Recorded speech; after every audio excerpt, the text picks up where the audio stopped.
waited to hear if the vote of no confidence will be done through a secret that she has already announced. And joining us from our Pretoria studio is Professor Lesiba Teffo, a political analyst who will help us to unpack what the decision really means. A very good afternoon to you, Professor. Thank you so much for joining us now. Baleka Mbete has decided that the secret motion of no confidence on Zuma will be in secret. What does that mean?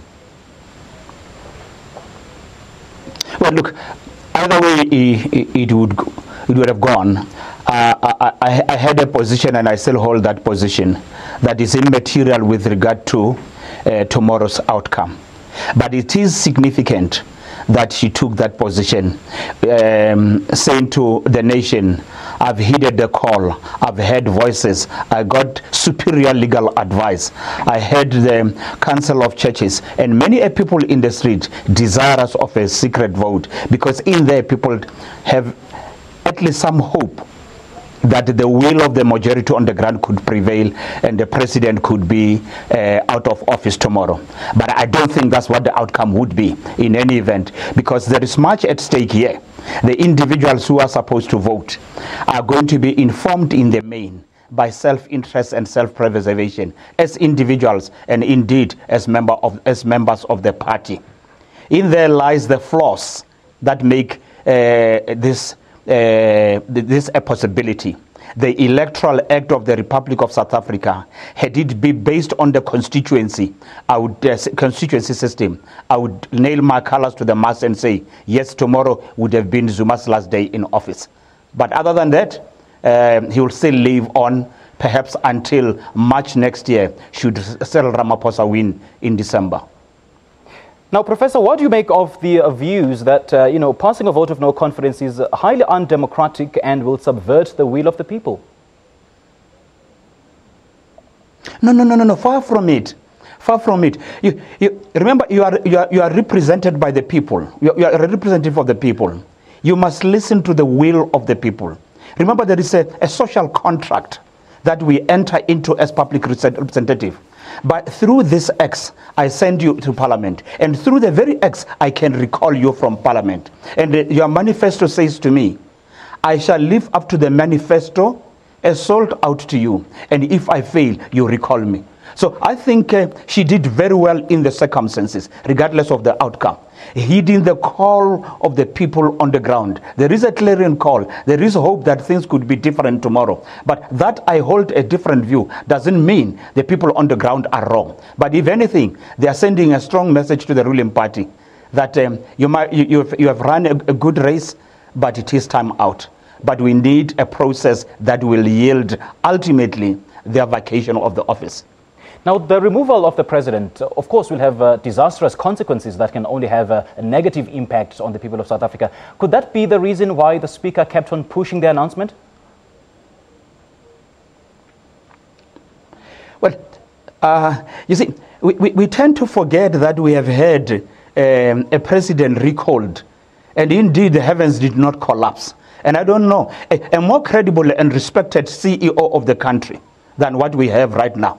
And the heavens did not collapse. Neither would they collapse would it succeed tomorrow. But I think the people are merely saying that it would have been nice, more prudent, if it was an electoral process that yields, right, his vacation of the office. But the circumstances and this juncture, they are calling on the people of South Africa and the public representative to look into themselves and say, perhaps indeed it is time to recall this man, and then we'll deal with the situation. Successful democracies in the world are not worried about the political actors. The main people who matter most, in South Africa we call DGs. In other parts of the world are called secretary generals. Those are the people who hold power. Those are the administrators. Politicians can go. But in South Africa we have DGs. Unfortunately, they are aligned to political parties. Unfortunately, they are aligned to the tenure of the particular minister. But in other parts of the world, it has nothing to do with the tenure of the minister. If he or she goes, you still hold your office, for you are not partisan. But let somebody say to me, most of them are not deployees and party apparatus. And indeed, some are party hacks, with due respect. So if the motion of no confidence passes tomorrow, what will happen? Take us through the steps and the processes. Oh no, that one is prescribed and complicated, simple and straightforward. The Speaker of Parliament for the next 30 days will be in charge of the country. And indeed, that might also boost her prospects of becoming head of state, as she undoubtedly harbors the ambition, and at least giving credit to her. She has been frank and open, and the process was launched in the Eastern Cape. After that, within 30 days, there must be an election of a new head of state. And the reason why I say the heavens will not fall if Zuma were to go tomorrow is because the ANC still has the majority in Parliament. The ANC would still elect a president among themselves who will take us forward.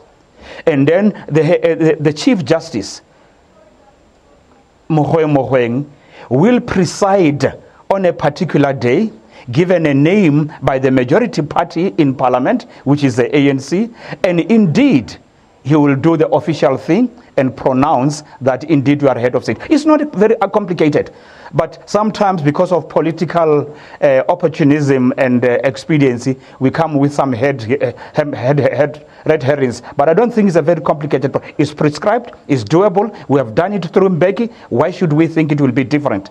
Forget about the army.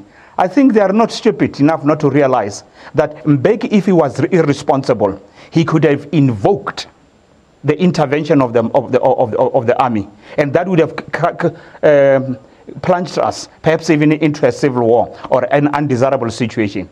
But he was at least patriotic enough to realize there is a possibility, but my country and the national flag and the constitution are far superior than my personal interest. I would rather live in dignity and pass the baton, whoever the people think could take them forward, rather than me be the one who's the author of the demise of a country he sacrificed so much for. Now, the Speaker, Baleka Mbete, Professor, is at the moment enjoying her seat of power, obviously, and no doubt, and is commanding so much attention. So, for a person having presidential ambitions, this is surely making President Zuma weak, doesn't it? I don't think so. The man is weak, for all purposes and intents, the man is weak. There's no question about that. Even those who try to defend him, they cannot look an eye in the eye and say, they speak out of the conviction, right, that indeed he's worthy of being in the office. That is neither here nor there. Baleka Mbete, I think, has done and acquitted herself well by doing this. The prospects might be greater, but there are too many contenders. But I will say history will judge her favorably, because it was not an easy decision. Let's not make any mistakes. She has also earned herself a few enemies immediately after that pronouncement, especially within the party. And there are those who would say, you might have had my vote in December, but it is gone. But I suspect history will at least take a bar and doff its head when it passes by her grave in the future. Now, Professor, let's go back to June the 22nd, wherein the Constitutional Court ruling was issued by Justice Mogoeng. Hours after that, shortly after, the President Jacob Zuma, during the Q&A session in Parliament, said that there is absolutely no reason to vote differently from what the members have been doing in the past motions of no confidence, an indicative of the fact that President Zuma still does have sway or political sway over the Speaker of Parliament and, of course, over the members of Parliament. But then, does he really have sway at this point? Well, the mathematics suggest to me, and self-interest suggests to me, that indeed he will prevail tomorrow. And incidentally, this morning, I had somebody, I think the PAC only has one representative in Parliament. And that meant, for him, he doesn't see any reason why Jacob Zuma should be recalled. He still talks about the imperialist and white monopoly capital. And hence some people said there will be others who will vote with us, or at least will abstain, which will therefore advance their interests. And the president also is a bit confident based on the fact that he knows that in the main the people he appointed are obligated to him. In the main, some of them are not worthy of the offices they hold. And indeed, most of them, they know If it were not for him, they wouldn't be where they are. And indeed, some of them are aware that when the man goes, they will never again set foot in Parliament. So they would rather go with him down to the grave. For subsequent day, they may not be back in office. So there are many permutations that you can look at. And I nail my colors to the mast, and I'm prepared to eat humble pie. That yes, the vote will be very close, but not enough to carry the motion through.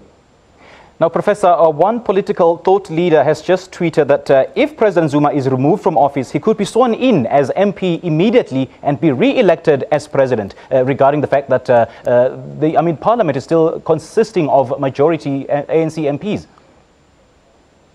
Is that probable? Yeah, but why would they do that? Because it will be the same people, again, who would be expected to contradict themselves. Remember, there are many good people in the ANC who are agonizing, who are really confronted with the Rubicon that they must cross, who are confronted, indeed, with major decisions that would become watersheds in terms of identity, history, and heritage. When I was called upon at that fateful moment, did I act in the interest of the nation, or did I act in self-preservation, in pursuit of self-interest? I know there are many good men and women who are agonizing, and indeed this has made it possible for them now to take that step. Will it be enough?